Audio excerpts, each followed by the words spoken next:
हाय सर्व फ्रेंड्स, नमस्कार. आता मी करते बोंबलाची रश्श्याची भाजी हिरव्या वाटणातली.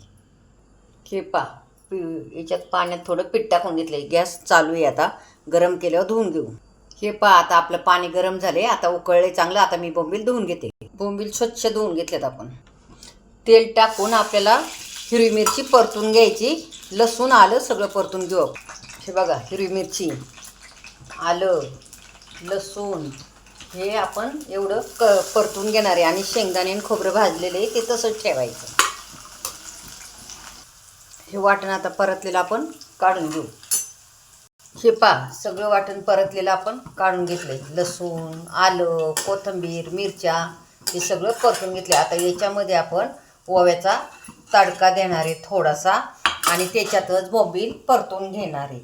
तर हे आता याच्यात टाकला ओवा टाकल्याच्या नंतर हे धुतलेले आपण टाकले सुके बोंबील, आणि आता हे चांगले परतून घ्यायचे. त्याच्यात हळद, मीठ टाकून हे मीठ, हळद ह्याच्यात चांगलं परतून घ्यायचं. तेलावरून काढून घ्यायचं. नंतर मसाला परतून घ्यायचा वाटण वाटलेला. हे वाटण आता भाजून घेतलेलं आपण वाटून घेऊ. हे आता परतलेले बोंबील आपण काढून घेऊ. तेल घालून घेतलं आणि आता हे ओवा पण टाकून दिला.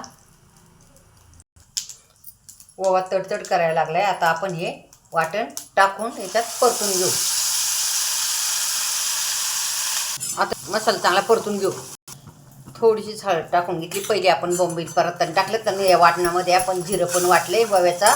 पहिला बोंबील परतताना पण तडका दिला आहे. नंतर आता वाटण टाकताना पण तडका ओव्याचा दिलेला आहे.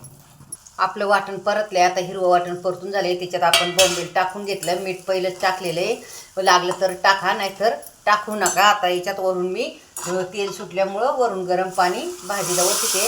आणि आता ही भाजी चांगली आपण शिजवून घेऊया. हे आता आपली भाजी उकळली.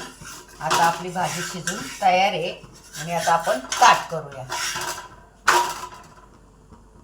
हिरवीगार भाजी झाली आपली. पाहिली भाजी तयार आहे. आता ताट करू आपण. हे आपली भाजी, ओव्याच्या तडक्यातली भाजी. बघा, कोणी नसेल केली तर करून बघा. इतके अप्रतिम भाजी लागते. खूपच छान.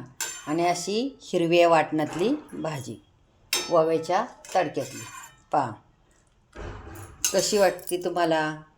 खाऊन पहा, करून पहा, आणि लाईक करा, शेअर करा. माझ्या चॅनलवरती जाऊन सबस्क्राईब करा. बाय.